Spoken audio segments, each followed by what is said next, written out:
Welcome, welcome. This is Gull Khan, your money mindset expert, and I help entrepreneurs to break free from the limiting beliefs, reverse their money shame, and to blast through the money blocks so that they can live a life of unlimited abundance. And I'm super excited to be speaking to Emma today. Emma is part of my mastermind, and she's going to be sharing her experience and her thoughts and her shifts that she's had since she joined the mastermind. So welcome, Emma. Thank you. Hello.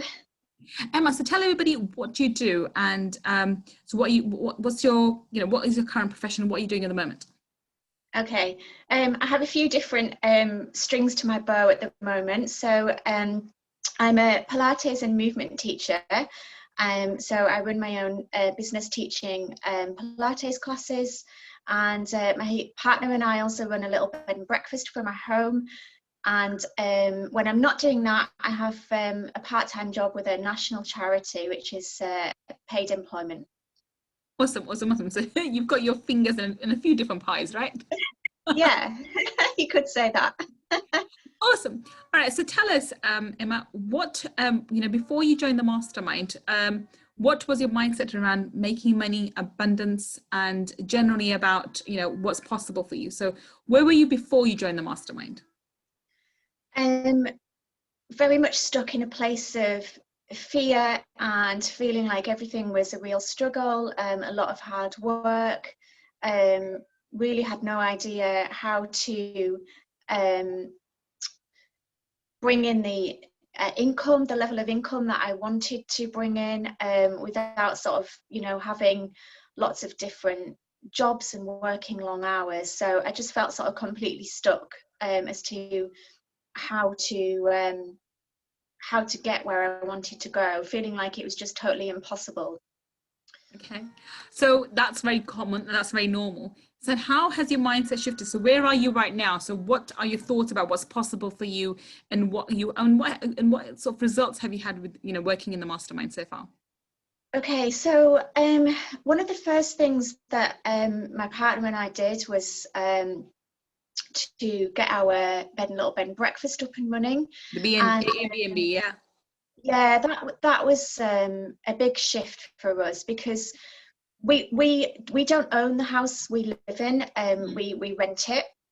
And initially my mindset was, we rent the house, there's no way we can do kind of Airbnb from here, because when we moved here, it's in a popular tourist area where we live.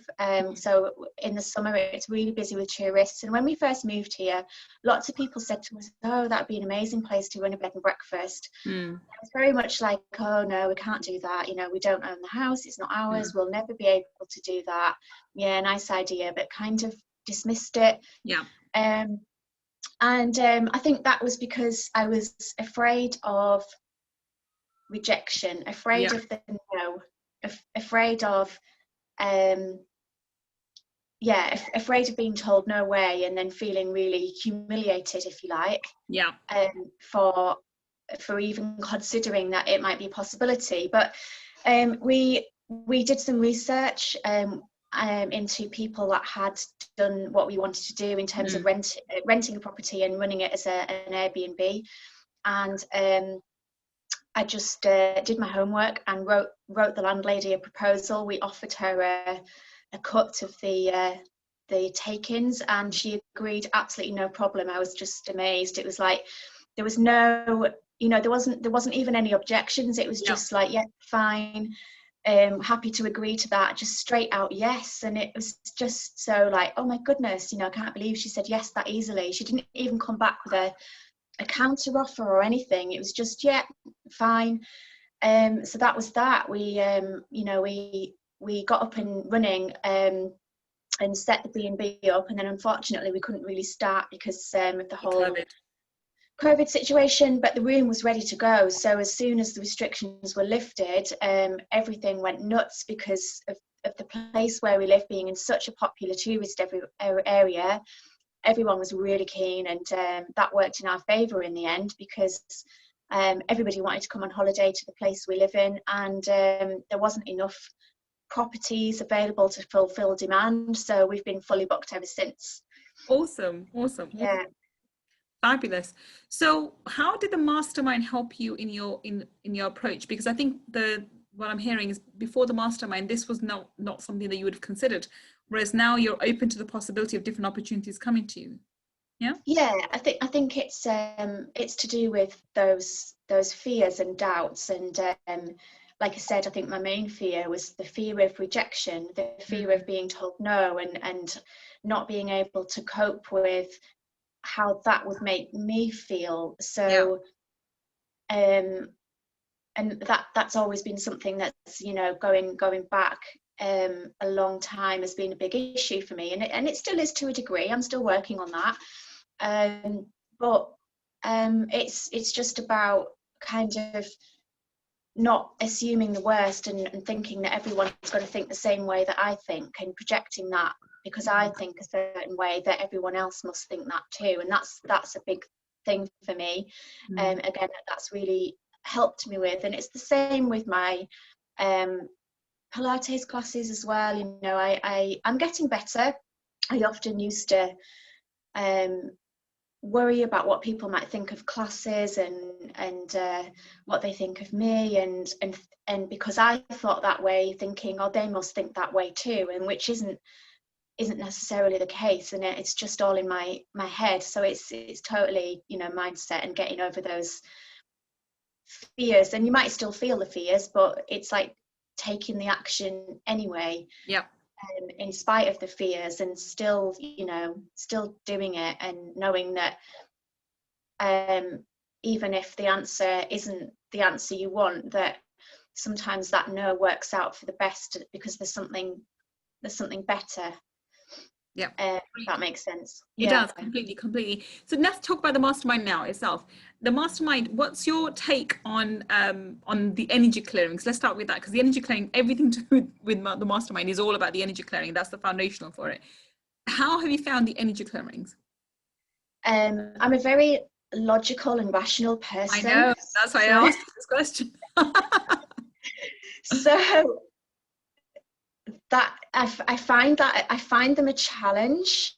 There's often a lot of resistance for me, if I'm honest, in those.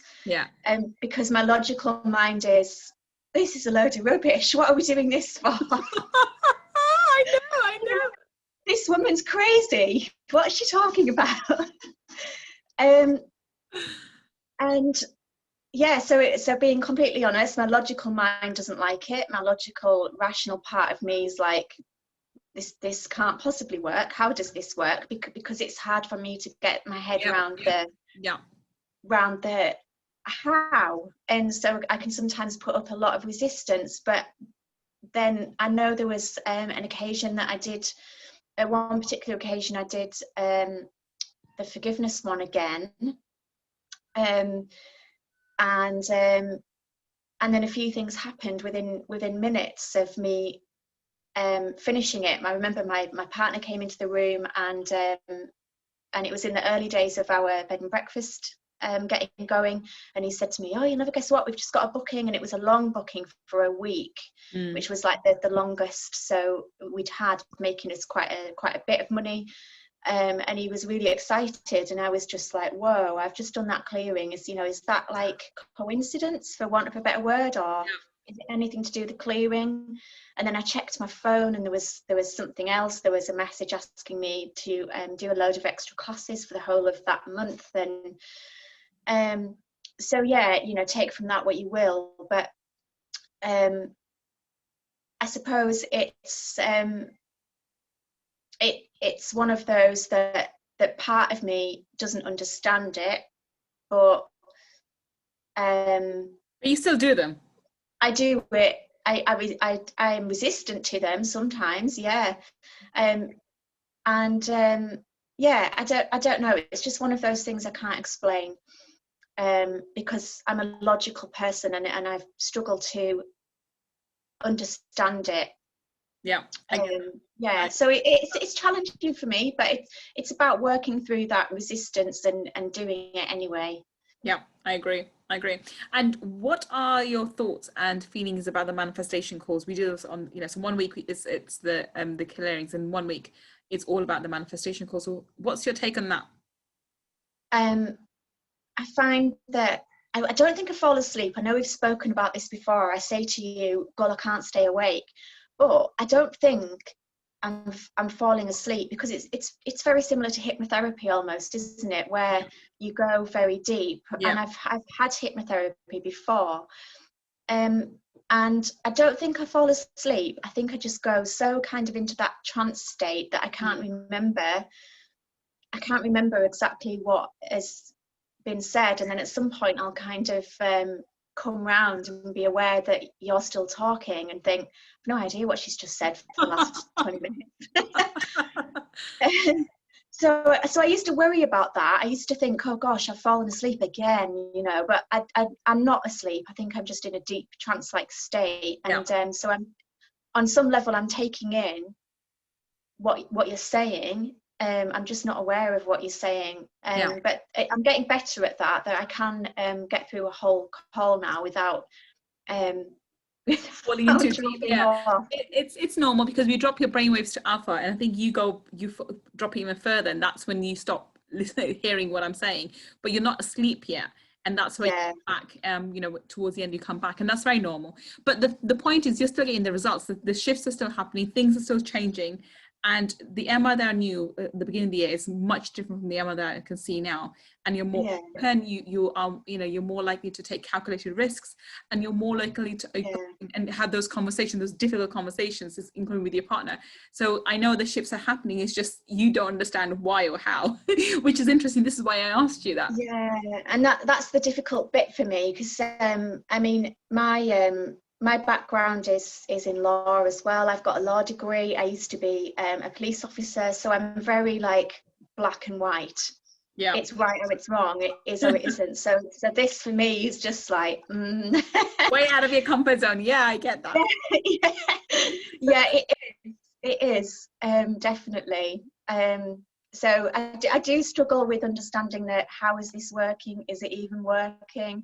But I know that I'm like you say, I am more open to having difficult conversations, even if I know that I might not get the outcome that I want. You know, I'm still sort of more comfortable to go there anyway, and thinking of different ways that we can get to where we want to be, rather than just sort of working lots of long hours and you know, sort of different avenues that are open to us, definitely. So Emma, what would you say to someone? So now you've been here with us now for about 6, 7, maybe coming up to 8 months now. Yeah. 8 months now. What would you say to someone who's on the fence, who may be listening to this and thinks, well, this sounds really good and I resonate with Gull's energy, but a year commitment, because Mastermind is a 12-month commitment, and it's too much of a financial commitment. I don't think I can make the financial commitment or the time commitment. What would you say to someone who's on the fence like that? It is scary, definitely.